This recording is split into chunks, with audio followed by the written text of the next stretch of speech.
Olá, vamos então para a nossa terceira aula do nosso curso e agora nós vamos falar sobre o tema Pensando nas Emoções. Nessa aula, o que a gente vai estar aprendendo? Nós vamos estar aprendendo sobre as estratégias que a gente aprendeu ao longo da nossa vida. Então, você vai ver as estratégias que funcionam em relação às nossas emoções e aquelas que não funcionam. E no final, você vai ter, claro, um exercício, porque o nosso objetivo é que possa ser algo muito prático. Então, vamos lá.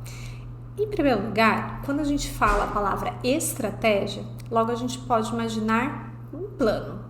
E é exatamente sobre isso que a gente aprendeu sobre as nossas emoções. Ao longo da nossa vida, a gente aprendeu uma maneira de pensar, uma maneira de se comportar diante de algumas emoções que a gente experimenta. Por vezes, essas estratégias podem até ter dado certo. Porém, ao longo da vida, nem sempre usar as mesmas estratégias podem ser úteis.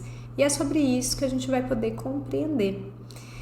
Vamos então imaginar que tudo que for falado aqui como estratégia vai estar relacionado àquilo que eu expliquei para você em uma das aulas sobre crenças.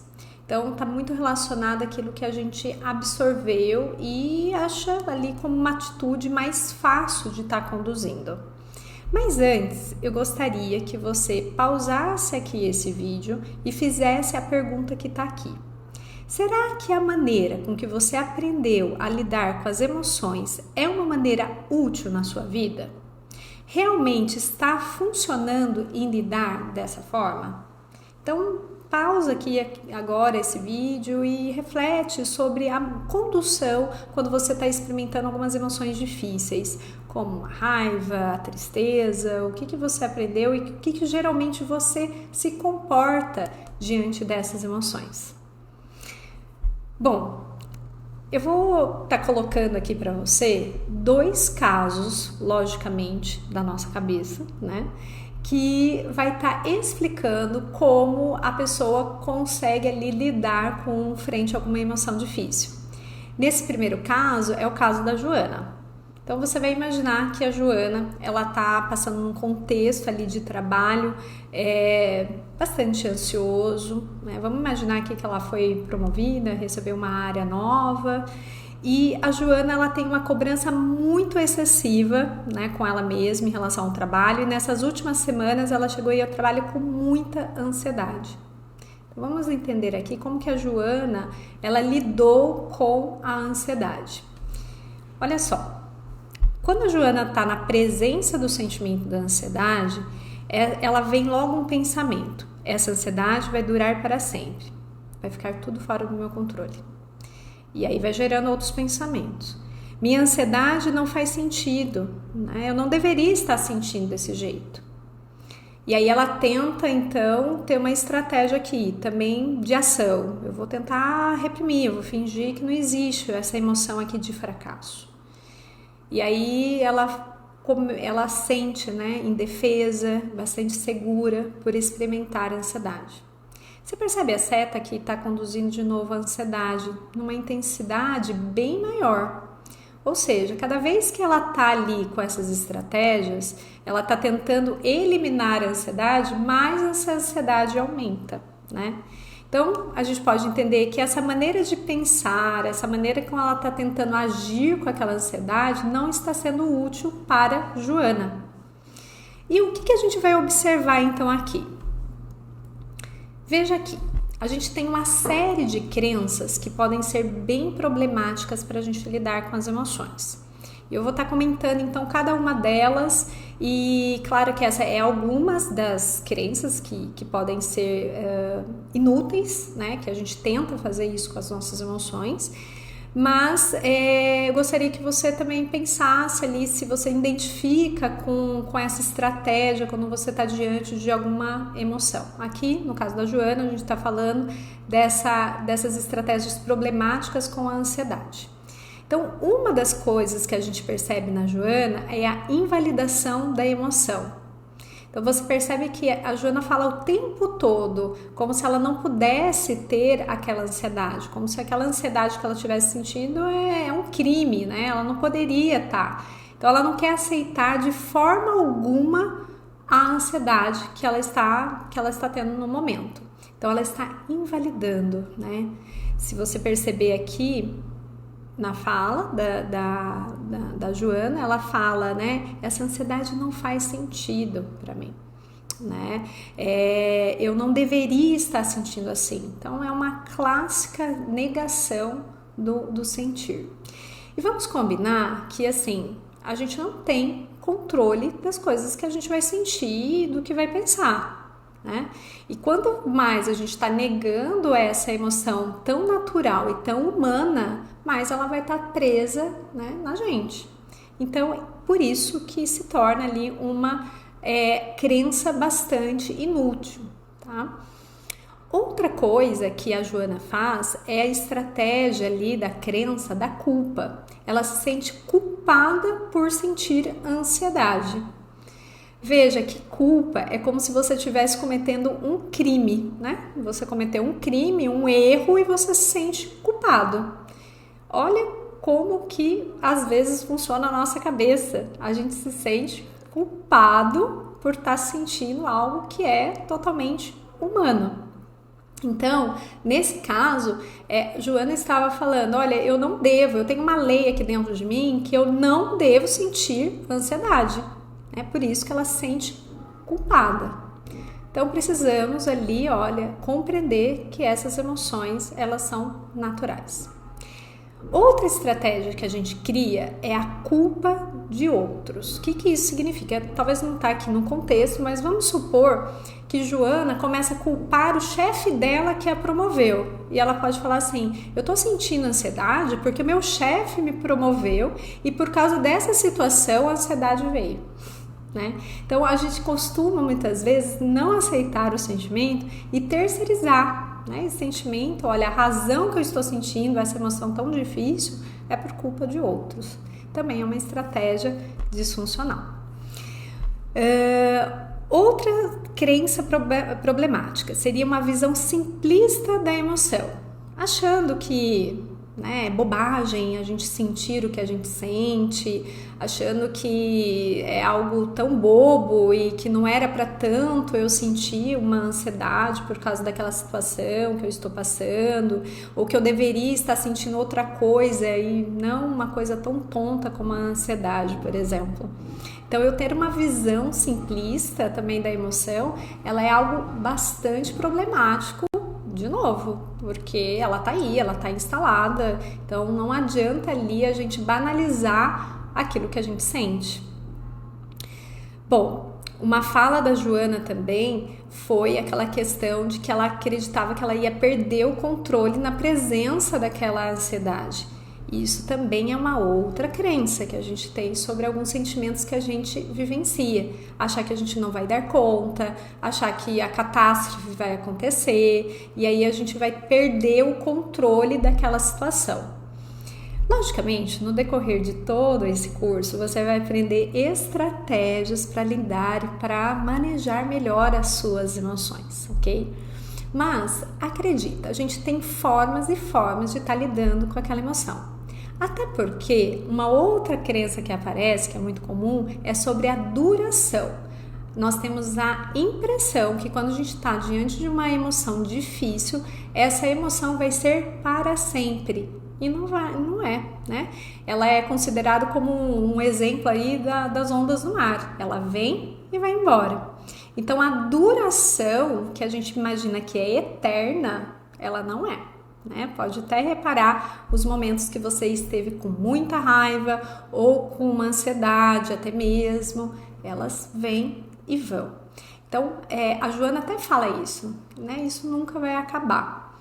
Então, essa é uma outra crença bastante disfuncional. Outra crença que a gente tem seria a ruminação e também a racionalidade excessiva. O que seria isso? A racionalidade excessiva, ela está em tentar a todo momento a gente trazer o racional, uma explicação do porquê que a ansiedade está aparecendo nesse momento. A gente quer justificativa a todo momento. E aí a nossa cabeça, nossos pensamentos não param aí de pensar. E com isso leva o que a gente chama de ruminação. A ruminação nada mais é do que esses questionamentos que você não vai ter uma resposta específica. Por exemplo, e se eu chegar lá no trabalho e todo mundo perceber que eu estou ansiosa? E se eu chegar na reunião e começar a gaguejar? E se aquela pessoa, se meu chefe me achar um fraco porque eu estou sentindo ali a ansiedade? Essas são perguntas que a gente começa com a palavra e se, que nada mais é do que hipóteses, né? Mas a gente não tem ali um fato concreto. São tudo frutos ali de imaginações, do que vai acontecer, geralmente de um fundo bem catastrófico, mas que não está te levando a nenhuma ação, né? Você ficar ali horas e horas ruminando sobre um pensamento, racionalizando o porquê do porquê, não vai mudar o fato de que você está ansiosa. Então a gente precisaria direcionar para questionamentos que são mais ativos, que realmente poderiam ser mais úteis. Mas quando a gente está envolto dessa emoção, muitas vezes a gente quer esse caminho. E quando a gente tem essa impressão que ficar pensando sobre a ansiedade, encontrar ali justificativa para ela, parece que a gente tem a impressão que está resolvendo o problema. Mas na verdade a gente está só aumentando ali essa sensação e também trazendo ali uma forma, uma estratégia bastante inútil de estar lidando com a ansiedade. Bom, agora a gente vai ver o que a Dolores começou a fazer com a ansiedade. Dolores, ela tem uma mesma situação, vamos imaginar que ela também foi promovida, recebeu uma área nova para poder ali gerenciar e ela também está sentindo uma ansiedade. Porém, a Dolores, ela cria ali de uma forma, veja que eu vou falar, intencional, né? Ela não é automático, mas de uma forma intencional. Bem provável que a Dolores já assistiu esse nosso curso e ela aprendeu sobre as emoções e ela tem ali algumas estratégias diferentes de lidar com a ansiedade que ela aprendeu muitas vezes. Quais são então as estratégias que a Dolores tem adotado? Veja só, o pensamento que a Dolores tem sobre a ansiedade é assim: essa ansiedade é temporária, ela vai desaparecer. Então você vê, a Dolores ela já tem entendimento que a ansiedade que ela está sentindo, experimentando, não é para sempre. Ela sabe que vai, né? Uma hora ela vai estar desaparecendo. Outros pensamentos que a Dolores tem sobre aquilo que ela está experimentando, sobre a ansiedade. Ela fala: minha ansiedade, ela faz sentido. E outras pessoas também podem se sentir assim. Então ela entende, olha, é um contexto favorável estar sentindo a ansiedade, né? Ela consegue ali, ó, lembra das aulas ali anteriores, ela aprendeu também a identificar o que é a ansiedade, ela entende as respostas do corpo dela, ela compreende tudo ali, essa conceitualização, né, do porquê que essa ansiedade ela tá presente, e ela consegue ali, olha, ter uma narrativa, uma condução, né, com essa ansiedade, de uma forma bem realista também. Outra questão que a Dolores fala a si mesma é: eu aceito que eu estou ansioso nesse momento. Ela não fica brigando com o sentimento, né?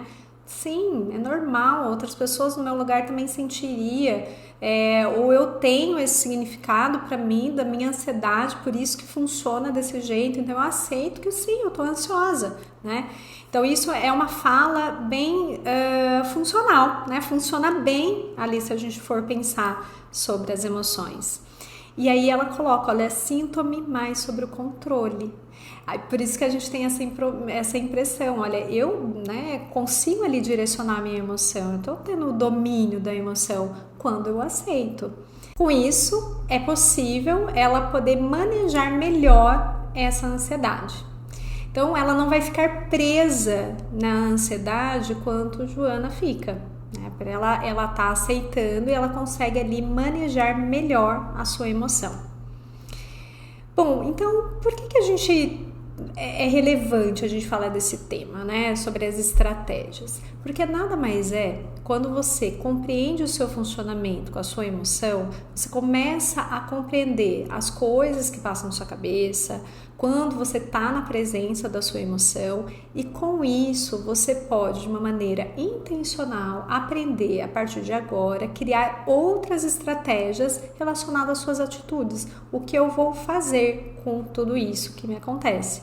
Então é por isso que é a relevância de a gente poder compreender as estratégias que a gente tem utilizado na vida quando a gente está na presença de algumas emoções, principalmente as emoções difíceis, porque as emoções boas a gente sabe lidar muito bem, mas quando se trata das emoções difíceis, a gente cria ali um automatismo de lidar com elas, que é a questão aqui que a gente está falando nessa aula.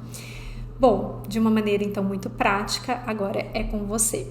E qual seria então a proposta dessa atividade? Você vai estar recebendo então um questionário, onde você vai estar vendo ali várias estratégias que você pode lidar com as emoções.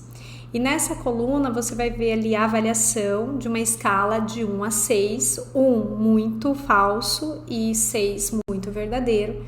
Você vai colocar para cada atitude em relação à emoção, qual geralmente você toma. E ali na coluna exemplo, seria muito importante que você lembrasse de uma situação específica que você passou, para que você possa realmente visualizar o seu comportamento diante de algumas situações difíceis. Bom, seria isso. Espero que vocês tenham relacionado muitas coisas em relação ali às emoções. E dúvidas, se vocês tiverem sobre a aula, por favor, escreve aqui embaixo que a gente vai estar respondendo. Então, até a próxima aula.